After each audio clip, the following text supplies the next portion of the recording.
এই কি অসভ্য তুমি দিল্লিতে আমার পোশাকটা নষ্ট করে রাজকাল কোথাকার। আরে ছি ছি ছি, এই পাগল, মানা করার সত্ত্বেও তুই আবার গায়ে কাঁদা দিলি। এসব জানোয়ারদের কাছে ছুটি দিয়ে মারার দরকার। রাবিশ কোথাকার।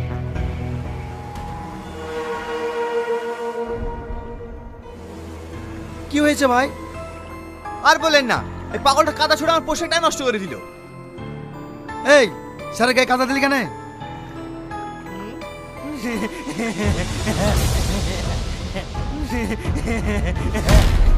তুই আমার গায়ে কাদা দিলি না? হ্যাঁ, তোকে শেষ করে দেবো স্যার। হ্যাঁ, তুই আমার গায়ে কাদা দিবি? বল, বল আগে বল। মারেন জানোয়ারকে, মারেন। বল, আর কাদা দিবি? বল, আর কাদা দিবি? বল, দিবি বল। আমার ছেলেকে মারো না, আমার ছেলেকে মারো না, আমার ছেলে মরে যাবে, আমার ছেলেকে মেরো না, আমার ছেলেকে মারো না।